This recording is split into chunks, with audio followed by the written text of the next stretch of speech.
Hola niños, bienvenidos. Hoy vamos a vivir una experiencia de creación radial a partir de la lectura de un guión y la generación de efectos sonoros. Vamos a desarrollar un dramatizado titulado Satanás y el puente del común. Espero que lo disfruten.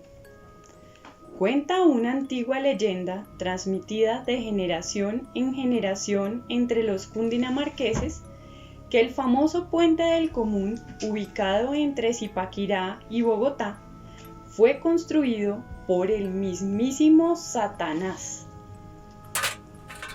Florentino, un maestro de obra, obtuvo el negocio con el gobierno para la construcción de aquel puente. Sin embargo, no contaba con el dinero suficiente para iniciar la obra. Tampoco tenía a quien solicitarle un préstamo. Desesperado, Florentino accedió a venderle el alma a Satanás, a cambio de recibir ayuda para la construcción del puente. Dicho pacto tenía una cláusula.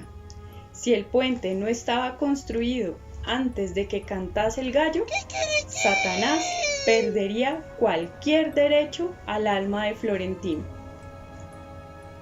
De inmediato, Satanás sacó a todos los diablos y diablitos del infierno. Los organizó en fila india para que fueran pasando de mano en mano las piedras necesarias para la construcción del puente. Una vez estuvieron todas las piedras apiladas, los diablos y diablitos iniciaron la construcción del puente, todo bajo la supervisión de Satanás. Preocupado por el destino de su pobre alma, Florentino llevó a un sacerdote a la obra y lo ocultó para que no fuese visto por Satanás. Faltaba muy poco para terminar el puente. Satanás estaba muy feliz, danzaba y daba brincos malévolos. El gallo cantó antes de que los diablos y diablitos pusieran la última piedra.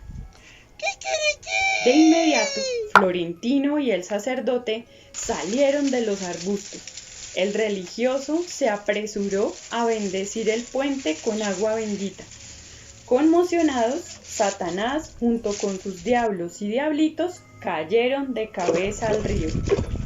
Lleno de ira, Satanás lanzó un violento golpe sobre el puente. Sin embargo, las bendiciones hechas por el sacerdote lo impidieron. Fue así como quedó estampada sobre una piedra la pata de Satanás, como señal imborrable de venganza ante tal humillación. Una iniciativa del proyecto Mimi, mi casa, mi escuela. Cundinamarca, región que progresa en educación.